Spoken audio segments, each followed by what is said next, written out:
पुढील 24 तासामध्ये ओमराजे निंबाळकर यांची मातोश्री वारी।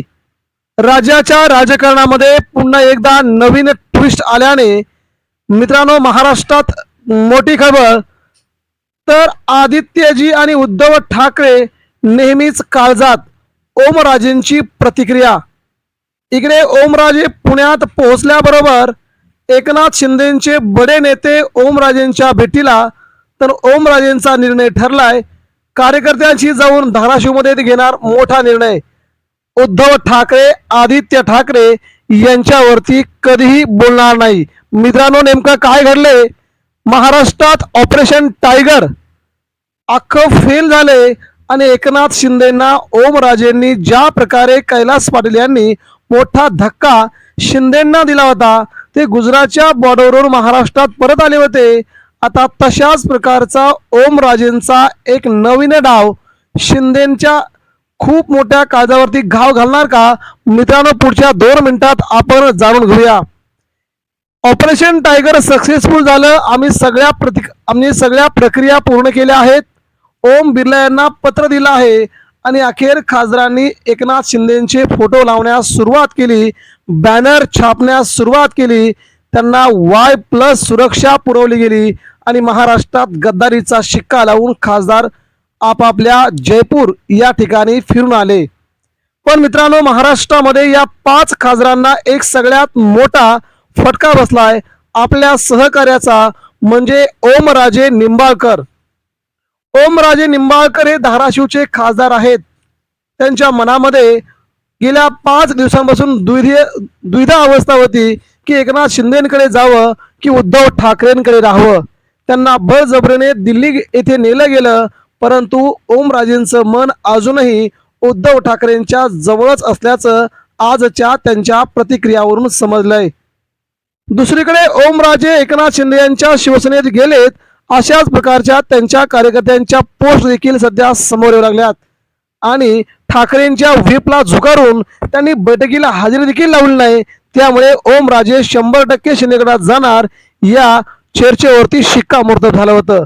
आता मित्रांनो गणित नेमकं कसं पलटलंय ते देखील आपण आता जाणून घेऊया। आज मुंबईच्या सत्र न्यायालयामध्ये कैलासवासी पवनराजे निंबाळकर यांच्या हत्येचा तब्बल 20 वर्षानंतर निकाल लागला।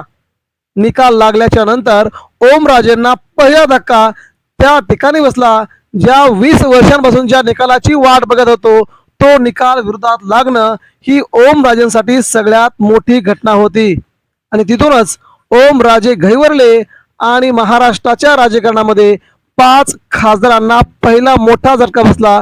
ओमराजे आपली बाजू पालटणार, ओमराजे आता शिंदेसोबत येणार नाहीत, अशा क्रिया प्रतिक्रिया उमटायला सुरुवात झाली।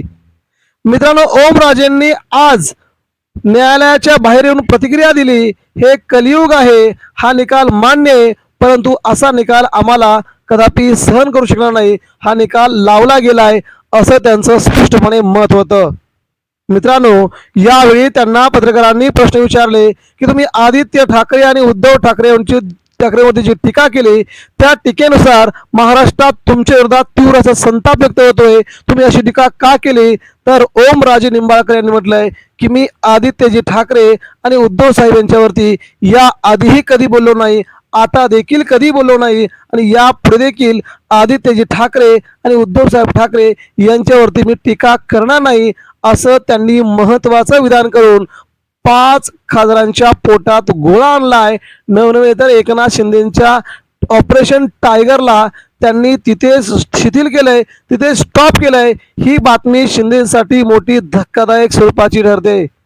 मी उद्या माझ्या धाराशिव मतदारसंघामध्ये जाऊन माझ्या पदाधिकाऱ्यांशी सगळ्यांशी जनतेशी चर्चा करून मी माझा निर्णय घेणार आहे। तोपर्यंत मी एकनाथ शिंदेच्या सेनेसोबत गेलोय असं गृहीत धरू नका।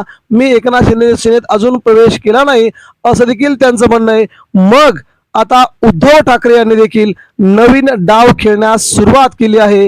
ओमराजे निंबाळकर यांच्या विरोधात धाराशिवचे जिल्हा प्रमुख, दोन्ही जिल्हा प्रमुख कैलास पाटील, रणजित पाटील यांना मातोश्रीवरून बोलवून थेट आदेश पोहोचले ते धाराशिवला आणि आज नेमकं बैठकीत काय घडलं ते जरी नसलं समजलं तरी डॅमेज कंट्रोलसाठी दोन्ही जिल्हा प्रमुखांना उद्धव ठाकरेंनी आमंत्रित करून पुढचे डाव खेळलेत ही मात्र नक्कीच गोष्ट आहे. त्यामुळे पुढील 24 तासामध्ये ओमराजेंची जर मातोश्रीवर एंट्री झाली तर तुम्हाला नवल वाटाय नको. हीच या घडीची सगळ्यात मोठी बातमी आहे. ओमराजेंना अजूनही असं वाटतंय की आदित्यजी ठाकरे आणि उद्धव ठाकरे आपलेच आहेत. मित्रांनो, याबद्दल आपल्याकडे असणाऱ्या प्रतिक्रिया आमच्यापर्यंत पोहोचवा. महाराष्ट्रात नेमकं काय घडणार, पुढच्या 24 तासात राजकारण कसं बदलणार आपण पाहणारच आहोत. तोपर्यंत चर्चेला पूर्णविराम. धन्यवाद. जय हिंद.